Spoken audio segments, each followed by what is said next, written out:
You know, if a person were interested, say in Indian art or art from wherever, they would study the religion, wouldn't they? That would be part of it. Well, people who make art, I mean, after all, art created religion. Really? Yeah, well, they gave, I mean, every picture of Christ is a work of art. No one ever saw him. So it took art to create this thing because people didn't read and write. How else would they know? Right, right. Well, that's a good point.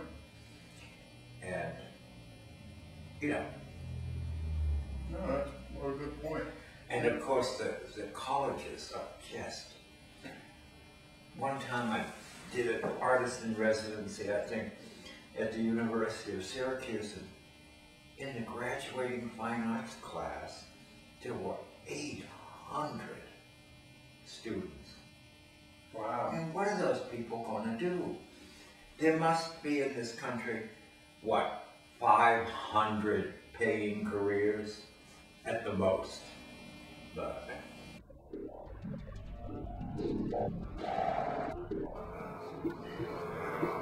all mergers aren't always on a grand scale.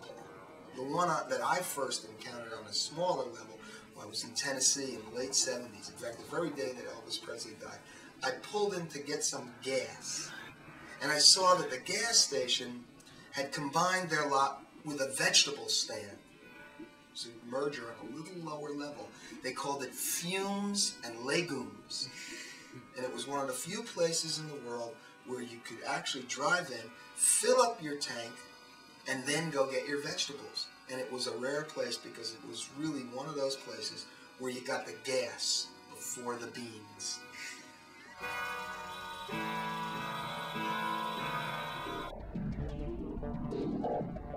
I think, in fact, it's going to take an active choice if you want to maintain it. Because, in fact, I was speaking with someone yesterday.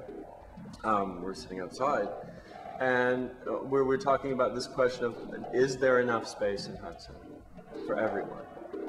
And the feeling that, you know, the haves always inevitably win out. And, you know, you are really absolutely watching, you know, displacement. And it was interesting because, you know, we're sitting there in a restaurant, the southern part of Warren, which has changed fairly recently. And there was a woman across the street.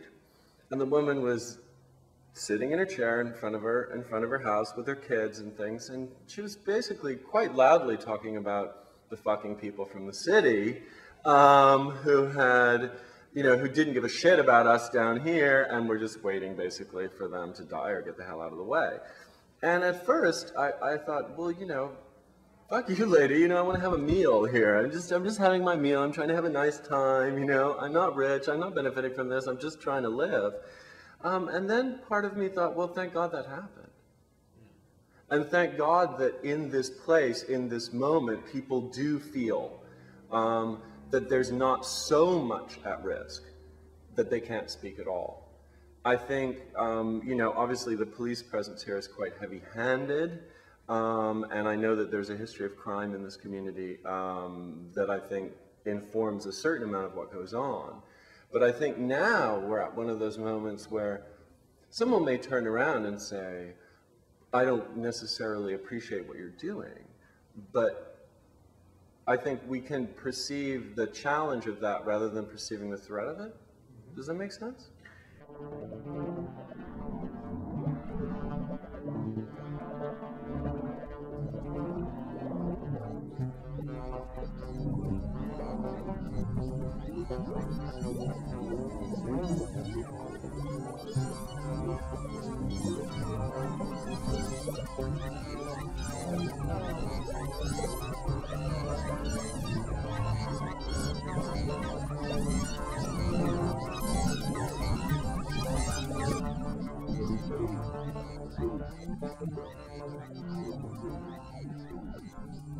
That's one of the things that's so interesting, I think, about this street, is that whole question of where you want to take your history from and what you want to celebrate within it.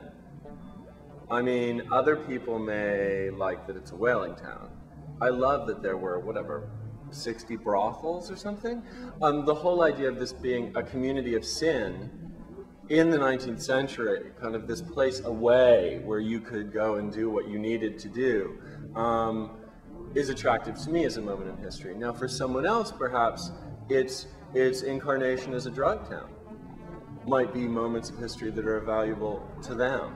And I think it's kind of nice, and I hope that we're still going to feel enough of the presence of those different incarnations that it doesn't become, Nantucket on the Hudson, because it's just not very interesting to live with that. And I think having left New York City after 20 years, and finding myself in this place that's physically very small, it's kind of like, New York shrinks into, you have your little circuit and you have your few square blocks and you feel it getting smaller and smaller. Well, this place shrinks exponentially faster. Those are the places that allow the circuit to expand again, or those are the places that allow you a different kind of reflective moment than the one we're talking about where you're promenading.